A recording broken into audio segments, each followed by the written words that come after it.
Tenth के सभी विद्यार्थी ध्यान दें। आज की इस क्लास में हिंदी का सेट ए हम कंप्लीट करेंगे। तो वार्षिक पेपर की तैयारी मैं आपको करवा रही हूँ।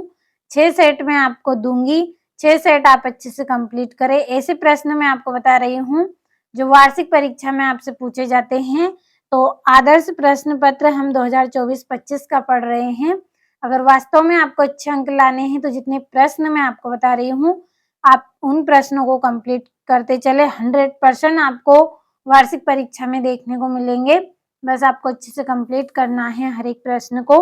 तो ये पहला प्रश्न है जिसमें सही विकल्प चुनना है आपको। पहला है, नवाब साहब ने खीरे की फाकों का क्या किया।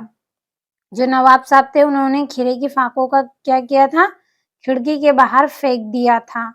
दूसरा है, वाच्य के कितने प्रकार होते हैं। वाच्य के 3 प्रकार होते हैं। कौन कौन से? कर्तवाच्य, कर्मवाच्य और भाववाच्य। अगला है, बाबूजी किसका पाठ करते थे। तो रामायण का पाठ करते थे बाबूजी। तो ये यहाँ से स्क्रीनशॉट लें। अब अगले प्रश्न की ओर बढ़ते हैं। ये आपका चौथा है, प्रगतिवाद के कवि माने जाते हैं। कौन माने जाते हैं? रामधारी सिंह दिनकर। पांचवा है, विनय पत्रिका के कवि का क्या नाम है। तो क्या नाम है? तुलसीदास। छठा है, वीर रस का स्थायी भाव उत्साह होता है। अब अगला प्रश्न है जिसमें रिक्त स्थान की पूर्ति करना है आपको। पहला है, कृतवाच्य में क्रिया डेडेस के अनुसार होती है। किसके अनुसार होती है? कर्ता के अनुसार होती है। अगला है, भोलेनाथ का असली नाम डेडेस था। क्या नाम था? तारकेश्वर नाथ था भोलेनाथ का असली नाम। तीसरा है, सूरदास के डेडेस गुरु थे। कौन थे? वल्लभाचार्य। चौथा है, सोटा छंद में डेडेस चरण होते हैं। कितने होते हैं? 4 चरण होते हैं। पांचवा, श्रृंगार रस का स्थायी भाव डेडेस है। क्या है? रति। छठा है, नेताजी की मूर्ति डेडेस की बनवाई गई थी। किसकी? संगमरमर की बनवाई गई थी उनकी मूर्ति। ये आपके रिक्त स्थान हो गए। अगले प्रश्न में आपकी जोड़ियां हैं। पहली है, कई अंकों वाली रचना क्या कहलाती है? नाटक। दूसरी है, आदमी जात का आदमी। तो इसका रहेगा पतितों के देश में। तीसरा है, प्रत्येक। इसकी जोड़ी रहेगी प्रति प्लस 1। चौथा है, मैया। तो मैया का आएगा कड़वा तेल लगाती थी। पांचवा, योग का संदेश। तो इसका आएगा उद्धव। और पंचवटी का आएगा खंड काव्य। तो ये आपकी जोड़ियां हो गई। अगले प्रश्न की ओर बढ़ते हैं। अगले प्रश्न में आपके एक वाक्य में उत्तर देना है। पहला है, शब्द शक्ति के कितने प्रकार होते हैं? 3 प्रकार होते हैं। पहला है अभिधा, दूसरा है व्यंजन, तीसरा है लक्षणा। तो ये इसके 3 प्रकार हो गए। अगला है, शब्द शक्ति किसे कहते हैं? शब्द और अर्थ के संबंध को शब्द शक्ति कहते हैं। किसे? शब्द और अर्थ के बीच जो संबंध होता है उसे क्या कहते हैं? शब्द शक्ति कहते हैं। तीसरा है, भोलेनाथ सिसकना क्यों भूल गए। साथी बच्चों को खेलता देखकर सिसकना भूल गए थे वे। चौथा है, कड़वी ककड़ी सा क्या लगता है? योग का संदेश लगता है कड़वी ककड़ी सा। पांचवे, वात्सल्य के अलावा रसों की संख्या कितनी मानी गई है? 9 संख्या मानी गई है। छठा है, हिंदी की सर्वाधिक लोकप्रिय विधा कौन सी है? कहानी है। तो ये आपके एक वाक्य में उत्तर हो गए हैं। अब अगले प्रश्न की ओर बढ़े। अगले प्रश्न में आपके सत्य असत्य लिखना है। पहला है, संधि 3 प्रकार की होती है। तो ये आपका सत्य रहेगा। दूसरा है, मैया ने हल्दी पीसकर भोलेनाथ के घाव पर थोपी। तो ये सत्य।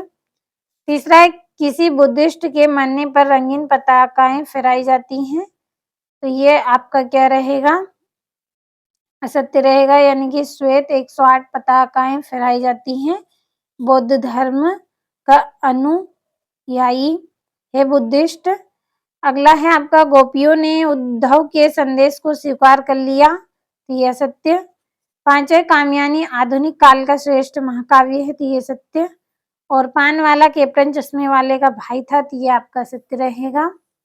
अब आपके 2-2 नंबर के प्रश्न हैं उनको पढ़ लेते हैं। ये आपका छठा है। यहाँ पे छठा प्रश्न है, नेताजी सुभाष चंद्र बोस की मूर्ति को देखकर लेखक के मन में कौन सी कमी खटकी। सातवां, किन आवश्यकताओं की पूर्ति के लिए सुई धागे का आविष्कार हुआ होगा। आठवां, यशपाल अथवा मन्नू भंडारी जी का साहित्य परिचय निम्न बिंदुओं पर लिखना है। 2 रचना भाषा शैली। और ये आपका यहाँ पे 9वां प्रश्न है, निम्नलिखित मुहावरों का अर्थ लिखकर वाक्यों में प्रयोग कीजिए। पहला है अंधों में काना राजा, दूसरा है ऊंट के मुंह में जीरा। अब अगले प्रश्न की ओर बढ़ते हैं। ये आपका 10वां प्रश्न है। माता का आंचल शीर्षक की उपयुक्तता बताते हुए कोई अन्य शीर्षक सुझाएं। नई कविता की 2 प्रमुख विशेषता लिखनी है। 12वीं में तुलसीदास अथवा सूर्यकांत त्रिपाठी निराला का काव्यगत विशेषता निम्न बिंदुओं पर लिखना है आपको। पहले में 2 रचना, दूसरे में भाव पक्ष। 13वां है गोपियों द्वारा उद्धव को भाग्यवान कहने में क्या व्यंग निहित है। 14वां मिट्टी के गुणधर्म को आप किस तरह परिभाषित करेंगे। 15वां है महाकाव्य एवं खंड काव्य में 2 अंतर लिखिए। और दोहा छंद के लक्षण उदाहरण सहित आपको बताने हैं। ये यहाँ से ये आपका अगला प्रश्न। आत्मकथा एवं जीवनी में कोई 2 अंतर लिखने हैं। 18वें में निम्नलिखित गद्यांश की सब प्रसंग व्याख्या आपको करनी है 3 नंबर में। स्क्रीनशॉट ले, अच्छे से पढ़ ले आप ध्यान से इसको। 19वें प्रश्न में राष्ट्रीय एकता विषय पर अनुच्छेद लिखना है। 20वें प्रश्न में संदर्भ प्रसंग व्याख्या आपको करनी है। ये भी आपका 3 नंबर का है। ये यहाँ से इसका अथवा। ये आपका 21वां प्रश्न है। प्राचार्य महोदय को बुक बैंक से पुस्तकें देने के लिए प्रार्थना पत्र करना है 4 नंबर में। और 22वें प्रश्न में निम्नलिखित में से किसी एक विषय पर लगभग 120 शब्दों में निबंध लिखना है 4 नंबर में। और ये यहाँ पे आपका एक अपठित गद्यांश दिया गया है 4 नंबर का। अच्छे से इसके प्रश्नों का आंसर आपको करना है और अच्छे से कंप्लीट करें आप।